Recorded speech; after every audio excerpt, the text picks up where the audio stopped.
अस्सलाम वालेकुम। क्या सीए और एसीसीए को एक साथ परसू किया जा सकता है? स्पेशली वो स्टूडेंट्स जो कि सीए के हैं, उन्होंने कैफ क्वालिफाई कर लिया है, सीए इंटर कर लिया है, तो वो अपने फाइनल एग्ज़ाम्स के साथ क्या एसीसीए को परसू कर सकते हैं? या एसीसीए के स्टूडेंट्स जिन्होंने सारे पेपर पास कर लिए हैं और क्या वो सीए में एग्जामेशन लेके आ सकते हैं और इस तरह अपनी जर्नी को कंटिन्यू कर सकते हैं? बड़ी इंपॉर्टेंट वीडियो होगी आपके लिए और हमारे चैनल को आपने ज़रूर सब्सक्राइब करना है। पहले हम बात कर लेते हैं सीए के पर्सपेक्टिव से कि अगर कोई स्टूडेंट सीए इंटर कर लिया हो जिसने, उसके लिए किस तरह ऑप्शनेबल है, ये क्या ये फीजिबल ऑप्शन है कि वो एसीसीए को कंटिन्यू करे या ना करे। तो पहले मैं आपको थोड़ा सा इसकी इंपॉर्टेंस बताना चाहूँगा। करना चाहिए, पहले इंपॉर्टेंस बता दूँ। प्रोफेशनल क्वालिफ़िकेशन को ज़्यादातर लोग इसलिए करते हैं 90 to 95% कि उन्होंने आगे जॉब करना होती है।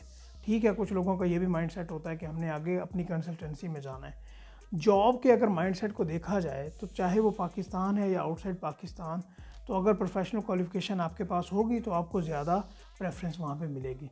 पाकिस्तान में सीए टॉप पे है, नो डाउट, बिल्कुल ऐसे ही है। लेकिन यही स्कोप अगर हम इंटरनेशनल लेवल पे लेके चले जाएं तो वहाँ पे चाहे आपके पास सीए हो या एसीसी हो, उसमें इतना ज़्यादा डिफरेंस नहीं होता, आपको इक्वल ही ट्रीटमेंट मिलता है। पाकिस्तान में कुछ ऑडिट राइट्स का चक्कर है तो इसलिए सीए को ज़्यादा प्रेफरेंस मिलती है। लेकिन सीए के बाद अगर बल्क में देखा जाए कि किस इंस्टीट्यूट के ज़्यादा स्टूडेंट्स हैं, तो एसीसीए के सीए के बाद सबसे ज़्यादा स्टूडेंट्स हैं, क्योंकि रिकग्निशन भी है। एम्प्लॉयर चाहे मल्टीनेशनल हैं चाहे नेशनल लेवल के ऑर्गेनाइजेशंस हैं, तो वो एसीसीए को रिकग्नाइज़ भी करती हैं, जॉब्स की अपॉर्चुनिटीज़ भी उनको मिलती हैं, चाहे बिग 4 ऑडिट फर्म्स भी हों। और जो ऑडिट फर्म्स पाकिस्तान में इंटरनेशनल एफिलिएशन रखती हैं, जिस तरह बिग 4 है या अदर दैन बिग 4 भी हैं, तो वहाँ पे सेकंडमेंट की अपॉर्चुनिटीज़ निकलती हैं। तो जो स्टूडेंट जिसके पास क्वालिफ़िकेशन होती है उसके बहुत ज़्यादा चांसेस होते हैं कि सेकंडमेंट पे उसको प्रेफरेंस मिले, या बाज़ केसेस में अपॉर्चुनिटीज़ ही उनके लिए निकलती हैं जिन्होंने क्वालिफ़िकेशन जिनके पास अवेलेबल होती है। तो इस लिहाज से अगर आप सीए एंटर करने के बाद ऑडिट फर्म में हो और आप एसीसीए कर लेते हो, तो आपके कभी चांसेस होंगे कि वो आपको इंटरनेशनल ऑडिट फर्म में सेकंडमेंट के लिए भेज दें। तो ये बहुत इंपॉर्टेंट फैक्टर है जो कि आपको ज़हन में रखना चाहिए। अभी मैं आपको ये बताना चाहूँगा कि अगर आप सीए एंटर कर लो तो इसके बाद आपको कितनी एग्जाम्पशन मिल सकती हैं एसीसीए में। देखें, एसीसीए के टोटल 13 पेपर हैं और सीए एंटर के बाद 13 में से आपको 7 पेपर की एग्जाम्पशन मिल जानी है। 6 पेपर आपने देने हैं और आपके सामने ये स्केड्यूल आ रहा होगा। और ये जो 6 पेपर हैं, बिलीव जानिए कि जो सीए फाइनल के एग्ज़ाम्स हैं ना, अगर आप ये 6 पेपर की तैयारी करें तो इनका सिलेबस 100% नहीं तो 99-95% सिमिलरिटीज़ रखता है। और अगर आप एसीसीए की 6 पेपर की तैयारी करो और प्लानिंग करो कि ये 6 पेपर, क्योंकि साल में ये 4 बार पेपर होते हैं, और जैसे ही सीए एंटर का रिज़ल्ट आए और उसके बाद आप एग्जामेशन के लिए अप्लाई कर दो और आप 1 से 1.5 साल के अंदर अंदर इन 6 पेपर की तैयारी कर लो और पास भी कर लो, तो इससे क्या होगा कि आप सीए फाइनल के एक साथ 3 या 4 पेपर दे सकते हो, क्योंकि आपकी इनकी भी प्रेपरेशन हो गई होगी और साथ आपने एसीसीए क्वालिफाई भी कर लिया होगा। ड्यूरिंग आर्टिकल्स आप सीए तो कर ही रहे हो, उसके साथ आपके पास एसीसीए की क्वालिफ़िकेशन भी आ गई। और बाद में जो आपके सीए फाइनल की एग्ज़ाम है, क्योंकि सिलेबस सेम है तो आपको उसमें ज़्यादा एफर्ट करने की ज़रूरत नहीं होगी, बस रिवीजन करके आपको एग्ज़ाम देना होंगे। ये आप देख सकते हैं, आपके सामने आ रहा है कि जो सब्जेक्ट हैं और इनकी जो सिमिलरिटीज़ हैं वो आपके सामने हैं।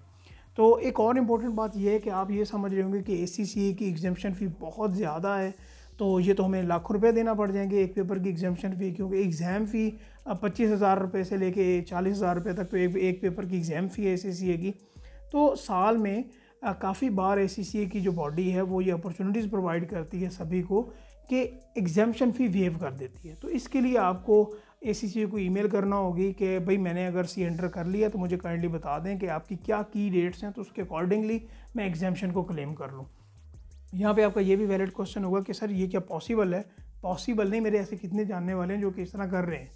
ठीक है, तो ये बिल्कुल डूएबल है और आप ये कर सकते हो। अभी हम इस पर्सपेक्टिव से बात कर लेते हैं कि भाई अगर कोई बंदा एसीसीए के 13 पेपर एसीसीए क्वालिफाई करके आ रहा है, तो क्या वो डायरेक्ट अपनी इंटर्नशिप या आर्टिकलशिप या प्रैक्टिकल वर्क एक्सपीरियंस स्टार्ट कर दे, या वो सीए कर ले पाकिस्तान में रहते हुए? देखें, एसीसीए तो अगर आपने जल्दी कर लिया है और आपका यही प्लान है कि आपने जॉब करनी है, तो फिर तो आप डायरेक्टली आर्टिकल स्टार्ट कर सकते हैं। लेकिन अगर आप यहाँ पे वैल्यू एडिशन चाहते हैं तो एसीसीए के बाद आपको सीए एंटर लेवल पे 13 में से 9 पेपर की एग्जामेशन मिल जानी है। 4 पेपर आपको देना होंगे और आप इजीली वो 6 महीने में, जो एसीसीए बंदा क्वालिफाई करके आ रहा है उसके लिए 6 महीने में 4 पेपर पास करना कोई ऐसी बड़ी बात नहीं है। तो वो 4 पेपर पास करके उसका सी एंटर भी हो गया, उसका ACCA भी हो गया और बहुत अच्छी ऑडिट फर्म में उसको अपॉर्चुनिटी मिल सकती है क्योंकि वो एक 2 क्वालिफिकेशंस का बैकग्राउंड लेके साथ आ रहा है। तो इस लिहाज से अगर कोई बंदा CA एंटर है तो उसको ACCA ज़रूर ज्वाइन करना चाहिए, और अगर ACCA के सारे पेपर पास करके आ रहा है तो उसको CA एंटर के 4 पेपर दे के डुअल क्वालिफिकेशन के साथ मार्केट में उतरना चाहिए। अगर वो अच्छे कैरियर की तरफ जा रहा है, वो ये चाहता है कि मेरे सैलरी पैकेज भी बेहतर हो, मुझे गवर्नमेंट के चांसेस भी मिले, और एक ड्यूरिंग आर्टिकल जो बंदा क्वालिफाई कर जाए तो उसकी तो एक वैल्यू ही अपनी होती है। तो आई होप कि ये बेस्ट ऑप्शंस हैं। और जहाँ तक फ़ी की बात है, ACCA की से अगर आप CA में एग्जामेशन के क्लेम करने के लिए आएँ तो कोई 35 से 40 हज़ार रुपये आपको एग्जामेशन फ़ी देना पड़ेगी। और इसी तरह जो ACCA में अगर आप एग्जामेशन क्लेम करना चाहें तो आपको तकरीबन 1 लाख से ज़्यादा अमाउंट की एग्जामेशन फ़ी वेव हो सकती है, लेकिन उसके लिए आपको ACCA बॉडी को ईमेल करना होगी, ये पता करना होगा कि वो की डेट्स क्या है। तो मेरे हिसाब से both are very good options for you, और ये आपके कैरियर के लिए बहुत अच्छा हो सकते हैं। आई होप कि ये इन्फॉर्मेशन आपके लिए हेल्पफुल होगी। तो अगर आप ये वीडियो लाइक कर देंगे तो थैंक यू सो मच, और हमारे चैनल को भी ज़रूर सब्सक्राइब कीजिएगा। Thank you so much. अल्लाह हाफ़िज़।